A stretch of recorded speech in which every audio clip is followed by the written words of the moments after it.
જિલ્લામાં તાલુકા પંચાયતની બેઠકોની સંખ્યા જાહેર કરવામાં આવી છે. ભરૂચ જિલ્લામાં પંચાયતમાં સૌથી વધુ 30 બેઠકો છે. જંબુસર અને ઝઘડિયા તાલુકામાં પંચાયતમાં 22 બેઠકો નક્કી કરાઈ છે.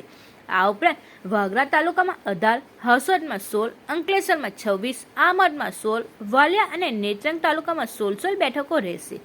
નગરપાલિકાઓ માટે પણ વોર્ડ અને બેઠકોની વિગત જાહેર થઈ છે. ભરૂચ નગરપાલિકામાં 11 વોર્ડ સાથે કુલ 44 બેઠકો છે. અંકલેશ્વર નગરપાલિકામાં 9 વોર્ડમાં 36 બેઠકો, જંબુસર નગરપાલિકામાં 7 વોર્ડમાં 28 બેઠકો અને આમોદ નગરપાલિકામાં 6 વોર્ડમાં 24 બેઠકો માટે મતદાન યોજાશે. ચૂંટણી માટે ભરૂચ જિલ્લા પંચાયત અને 9 તાલુકા પંચાયત માટે કુલ 1134 મતદાન મથકો નક્કી કરાયા છે, જ્યારે 4 નગરપાલિકાઓ માટે 219 મતદાન મથકો રહેશે. આમ જિલ્લામાં કુલ 1353 મતદાન મથકો પર ચૂંટણી યોજાશે. જિલ્લા પંચાયત અને તાલુકા પંચાયતમાં કુલ 8,67,518 મતદારો નોંધાય છે, જેમાં 4,43,966 પુરુષો અને 4,23,533 સ્ત્રી અને અન્ય જાતિના 19 મતદારોનો સમાવેશ થાય છે. 4 નગરપાલિકામાં કુલ 2,19,004 મતદારો નોંધાય છે, જે પૈકી 1,10,653 પુરુષ અને 1,08,332 સ્ત્રી અને અન્ય જાતિના 19 મતદારો છે. આ ચૂંટણી પ્રક્રિયા જિલ્લા પંચાયત માટે 10 ચૂંટણી અધિકારી અને 18 મદદનીશ અધિકારીઓને ફરજ બજાવશે. તાલુકા પંચાયત માટે 18 અધિકારીઓ માટે, નગરપાલિકા માટે 4 ચૂંટણી અધિકારીઓ અને મદદનીશ અધિકારીઓ રહેશે. સમગ્ર ચૂંટણી માટે 15 નોડલ અધિકારીઓ અને 7,000થી વધુ કર્મચારીઓ તૈનાત કરાશે. ચૂંટણી જાહેર થતાં જ વિવિધ રાજકીય પક્ષો દ્વારા ઉમેદવારોની પસંદગી અને પ્રચારની તૈયારીઓ શરૂ થઈ ગઈ છે.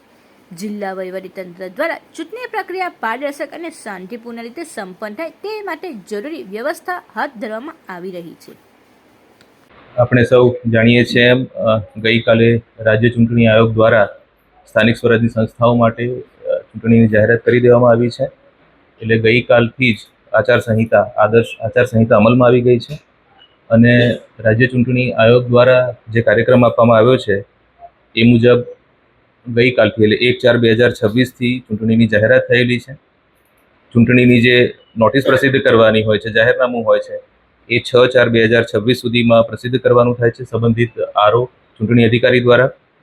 ઉમેદવારી પત્રો ભરવા માટેની છેલ્લી તારીખ છે 11 એપ્રિલ 2026 અને એ ભરાયેલા ઉમેદવારી પત્રોની જે ચકાસણી કરવાની છે એની તારીખ છે 13/4/2026. જો કોઈ કિસ્સામાં કોઈ ઉમેદવારે પોતાની ઉમેદવારી પાછી ખેંચવાની હોય તો એવા કિસ્સામાં ઉમેદવારી પાછી ખેંચી લેવા માટેની છેલ્લી તારીખ છે 15 એપ્રિલ 2026 અને જે મતદાનની તારીખ છે એ 26/4/2026 રવિવારના દિવસે એ સવારે 7 વાગ્યાથી શરૂ કરી અને સાંજના 6 વાગ્યા સુધી છે.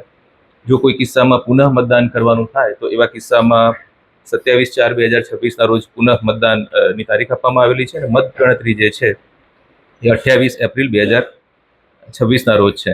એટલે સમગ્ર પ્રક્રિયા 28 તારીખે મતગણતરી સાથે સુનિશ્ચિત કરવાની થાય છે અને સમગ્ર ચૂંટણી પ્રક્રિયા જે છે એ પૂર્ણ થવાની તારીખ 30/4/2026 છે. ભરૂચ જિલ્લાની વાત કરું તો આપણા ત્યાં ભરૂચ જિલ્લા પંચાયતની ચૂંટણી છે,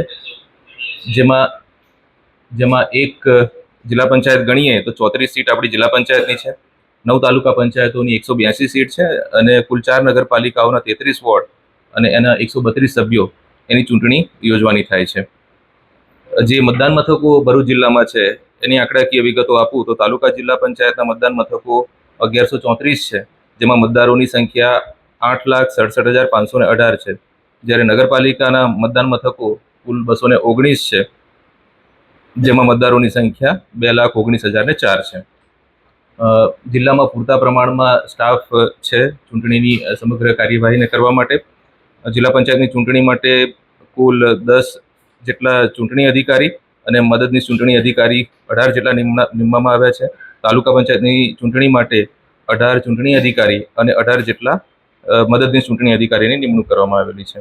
જ્યારે નગરપાલિકા વિસ્તારની વાત કરું તો નગરપાલિકાની ચૂંટણી માટે કુલ 4 ચૂંટણી અધિકારી અને 4 મદદનીશ ચૂંટણી અધિકારીઓની નિમણૂક કરવામાં આવેલી છે. સમગ્ર કામગીરી છે એ સુચારુ રૂપે ચાલે, તમામ જે રાજ્ય ચૂંટણી આયોગના નિર્દેશો છે એનું સંપૂર્ણપણે પાલન થાય એટલા માટે 15 જેટલા નોડલ ઓફિસરોની પણ નિમણૂક કરવામાં આવેલી છે. કુલ આપણા ત્યાં 7,000થી વધારેનો સ્ટાફ ઉપલબ્ધ છે, જે સમગ્ર ચૂંટણી પ્રક્રિયાને સારી રીતે પૂર્ણ કરવામાં પોતાનું યોગદાન આપશે. એમના પણ ઓર્ડર્સ થઈ ગયા છે. પૂરતા પ્રમાણમાં આપણી પાસે ઈવીએમ્સ અવેલેબલ છે. પૂરતા પ્રમાણમાં ચૂંટણીલક્ષી સાહિત્ય આપણી પાસે અવેલેબલ છે. એટલે સમગ્ર ચૂંટણી પ્રક્રિયાને સુપેરે પાર પાડવા માટે સમગ્ર ભરૂચ જિલ્લા વહીવટીતંત્ર સજ્જ છે.